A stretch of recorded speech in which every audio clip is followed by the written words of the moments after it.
movie for days. Ladies and gentlemen, boys and girls, late to the party, Halloween season, our first movie, we've got 1987's The Monster Squad, an hour and 22 minutes of fun.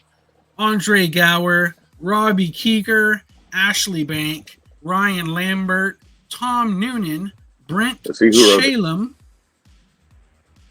Michael Faustino. Who wrote it? Oh, let's see. Who wrote it? Who wrote it? Who wrote it? Who wrote it? Who wrote it? Shane Black, baby.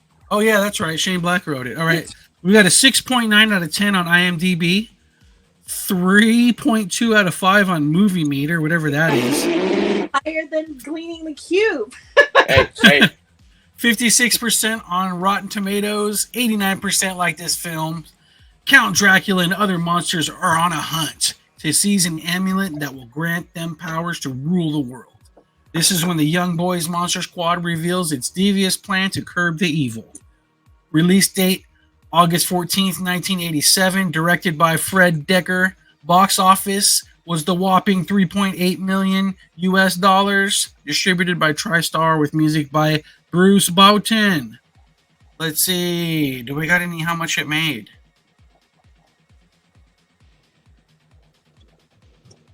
Monster Squad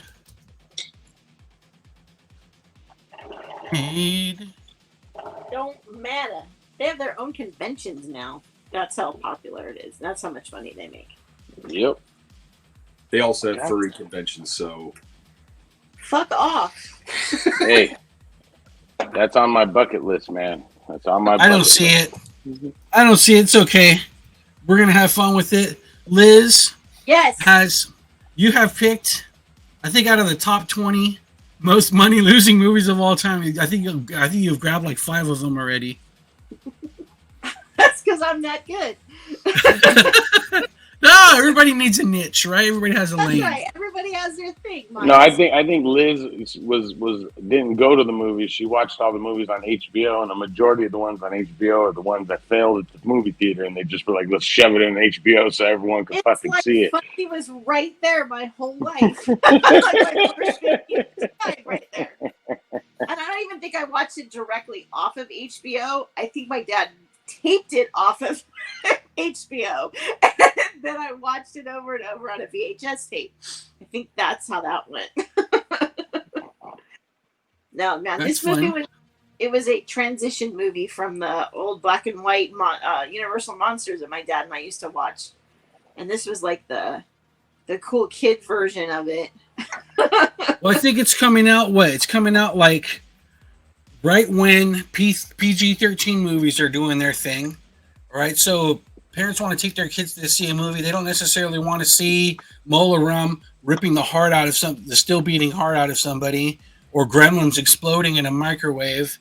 So they try to do something wholesome, but at the same time, the original, the original monsters from the 50s, they are all a little bit hokey, so they upgraded them a little bit.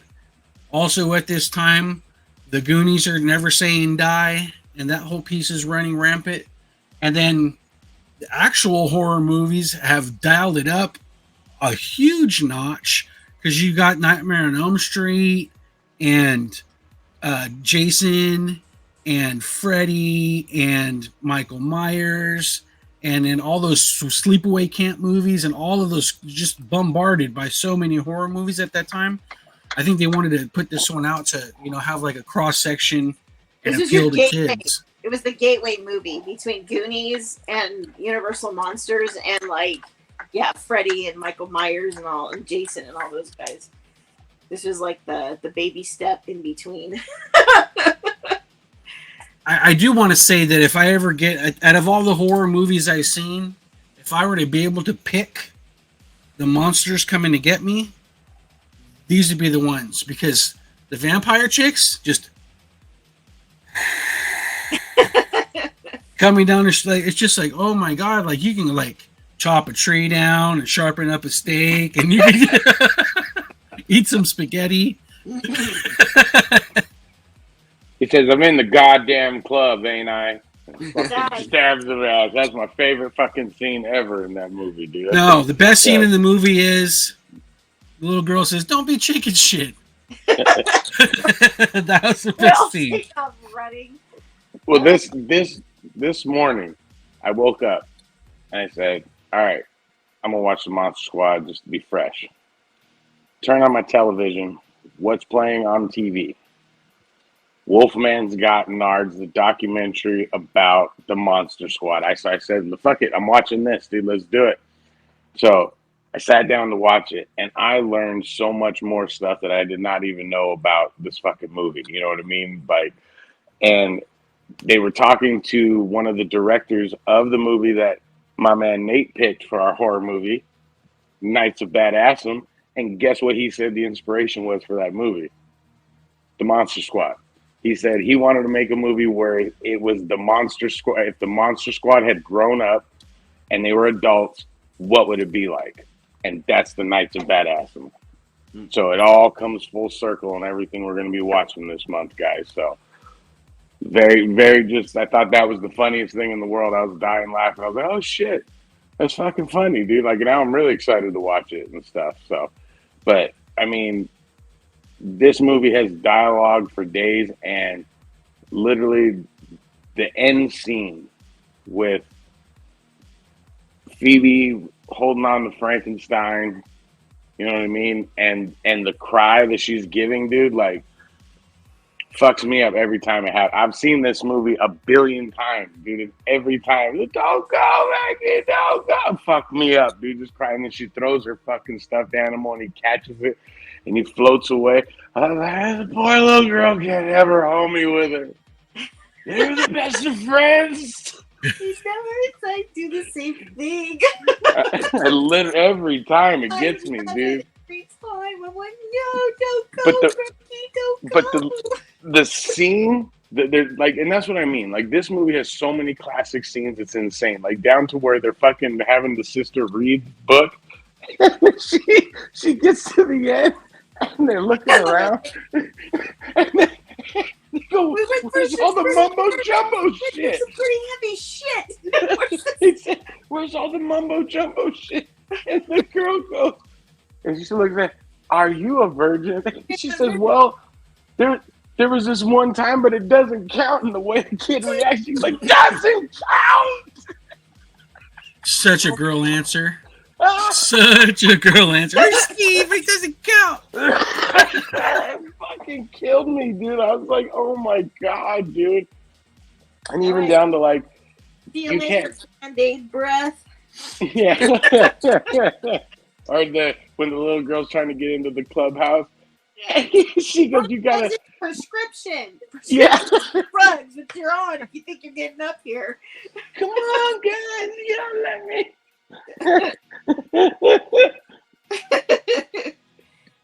Hey, fat kid, sorry. good job. My name is Horace. Oh, fucking Schwarzenegger couldn't even deliver that line that good, dude. I'm telling you, dude, that shit was dope. Yeah, scary German guy. Time is running out for another piece of pie. Or even when fucking Dracula, though, when he's got her, Phoebe, and he lifts her up, and he's like, "Give me the amulet, you bitch." And I was like, oh. I was like, she's gonna kill this bitch. When you watch the documentary about that part of the movie, she's just like, it was the scariest thing I would ever saw when I was like a kid. Because I guess the guy wouldn't like talk to any of the kids on set. He maintained like this level of malevolence towards them. And later on, like after everything was filmed, he like came up. He said, "I'm so sorry. I'm so sorry. I'm so sorry." Like he like showered her with all these gifts because he felt so bad about having to say the things he had to say to her and yell at her the way he had to do it. What happened with Dracula? They didn't get his origin because after The Secret of My Success, the uncle went to Transylvania. No, when he lost his business, that's when he became Dracula because the blood was sucked out of him, not And the then same he guy. went there. That's not We're the just same pretending. It's all right. guy. The actor that plays Dracula, his name's David Regier or something like that. It's not the uncle from Secret of My Success. That guy's a different douche. This movie, like you said, has a lot of great scenes, but there's some plot holes that you can drive a friggin' Mack truck through. The fact that Mom buys Abraham Van Helsing's diary at a rummage sale up the street. I believe it. Dude, I I believe feel it. shit at some garage sales. Get the F out of here. That's so insane. You know, he does all of his business in Eastern Europe. How the hell did his diary end up Look, there's a in scary America? German guy that's there. No, because she, if you listen to what they say, is she bought it from the rummage sale at the house where Dracula's at. So that was his house where he buried the amulet. So he moved there to hide it from Dracula. Filled the plot hole for you. Thank you. Van Helsing was in limbo. He got sucked into the portal. And he's dropped off right there inside the little mom and pop neighborhood, and then he fucking buried the amulet. Boom! I fixed it. There you go. Now the movie's great. His followers. And then Dracula shows up, and one of the first things he does is he gets himself Grandpa Munster's dragster from the old TV show. Right? He just rolls up in this like hot rod with a skull on the front of it. That's another. When he's got the dynamite and he looks at it and it catches on fire and he throws it in the fucking thing and he's walking away. It's a badass scene, but the thing that you have to ask the question is, why is Dracula's favorite means of attack dynamite? Because he doesn't want. He's not hungry. He ate already. Remember those people? He's like, I'm having some people, and he went in the closet and ate them. He's full, so he just threw it in there. He didn't want to get fat. He's got to work on his figure and shit. And then he gave the great line. The main kid's dad, his partner, is this black guy who's like an utter goof, who's got nothing but throwaway lines and gets aced by Dracula like super quick. It's just you're just like, there's so much of it that's just like eye-rolling cringe. But we did figure something out. Yeah. We did figure something out. That the mom in this movie is also the mom from Goonies, who is also the mom. Wait, hold on. We figured this shit out. So she had a job in LA as a news reporter. And she saw this shit going down at Nakatomi Plaza. And she's like, fuck this. I'm moving to Oregon. I'm going to meet a nice guy. We're going to start a family. So she meets a nice guy. Yeah. Starts a family. Mike Walsh, a museum curator. Yeah. And then things don't go well. No, they don't go well. Gets a divorce. So she gets a divorce. And then she decides, you know what, fuck it. I'm going to move to this other town. And I'm going to marry a cop. And I'm going to start a new family with this cop. And then shit goes down there. And she's like, what the fuck? And I'm having problems in my marriage because cops are fucked in the head.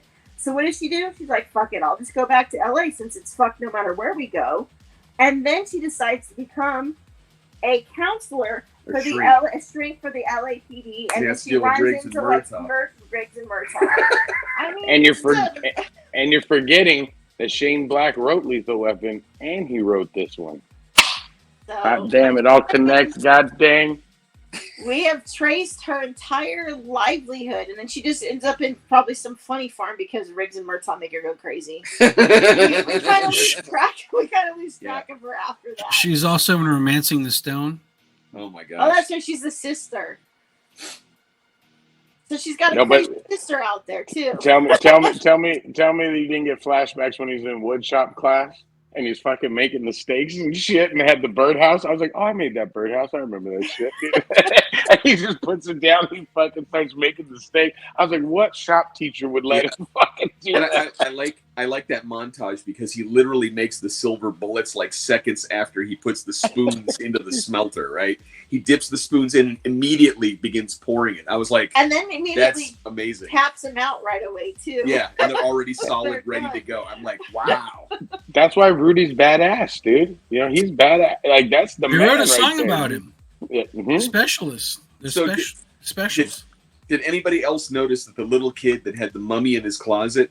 Did anybody else notice like his walls were papered with like comic books and everything? And that that kid had himself a Confederate hat with the battle flag on the top of it. That's my boy right there. That's another great scene. Like one of those scenes that's literally like classic that I always forget is when he goes to get his dad. He's like, fucking, there's a monster in my closet, and the kid dad opens it up. It's like, ooh, look at that big scare. It's right there. Dude, I love this scene.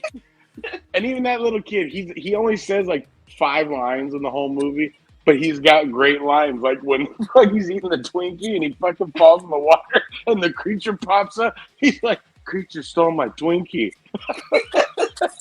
It says a monster in his closet. Creature stole my Twinkie. What was he? Oh, and then he's the one that writes the letter, "Dear Army people, monsters have invaded our town," or something like that.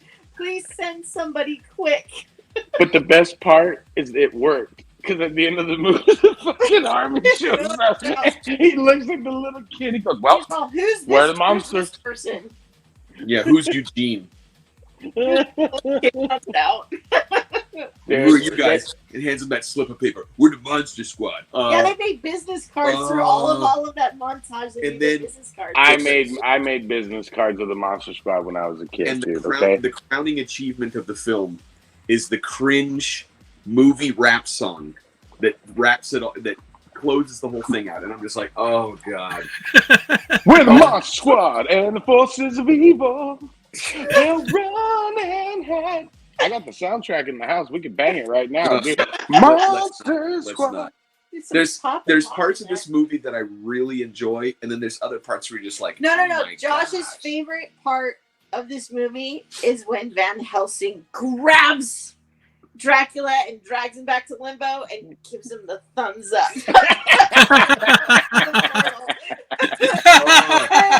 The kid's all like, yeah. When that scene happens, like the cringe hit me so hard I doubled over. Oh.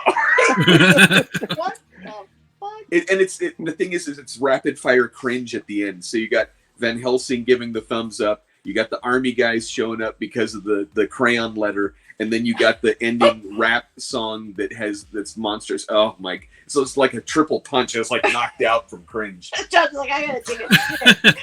The montage of them gearing up though is one of my all-time favorite montages ever. It went with the beat perfectly, like down to like where it's like I literally have it memorized because fucking Dracula finds the amulet and he looks up and he's like, now, then no one can stop me. And then you hear the alarm go off, and then just the music kicks in, and they're getting up and they're running and they're going and just go. I was like, the whole time I was watching it, this next time, like, yeah, kick their ass, dude. Let's do it. Dude, this is up there with Rambo gearing up at the end in the fucking movie to go kick some ass. Don't make that face. You know it is. It's that badass, dude. What's another thing here with like 80s movies with like kind of like kids 80s movies where they're all like cresting the hill when the sun's set and you see their silhouette? E.T. That's what it was. E.T. came out and everyone wanted to copy that scene. Like I swear, there's like there's literal scene like they're walking holding hands with Frankie. Yeah. They're just walking down the fucking thing. Man, but all right. Then it hits you in the feels when Frankenstein looks over and he picks up the mask and it's his face. And he's just like, oh. You know, even all the other kids are like, that's when he takes the picture, when he takes the bogus. The bogus. The funny thing is that like some of the monsters don't really get much screen time, like the mummy and the creature from the Black Lagoon. But really the Wolfman gets like a lot of story time. And he's got his character actually has a lot of gravity to it. You know what I mean? He's not as campy as the other ones. It's because he can actually talk and articulate. Yeah, he really goes through the ringer. 3 out of the 5 of them can talk and articulate. One literally is a lizard monster, and one is a mummy that has no muscles. When he does the transformation after he gets out and he's in the phone booth, that's one of like the most intense. Like again, it was like a kid's movie, but it was really intense. The way the camera just like goes from here. And he's talking on the phone to the dad, and he's like, "He's gonna kill your son!" Like shit starts spewing out of his mouth, dude. Yeah, like I was like, "Oh fuck, dude." I love the Wolfman. And his nards. All right. Wolfman's Got Nards. If you get a chance, check it out. Let's break it all down. Buckets. We got the buckets of stale popcorn.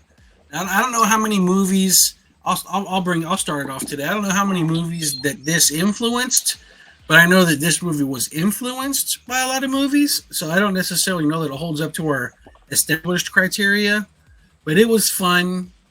I mean,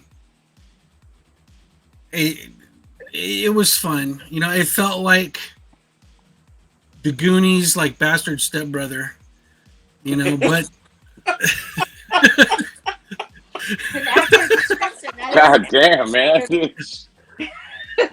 So yeah, Goonies is an all-timer for me. This one was all right. I'm gonna put it at a 7. Put it at 7 buckets.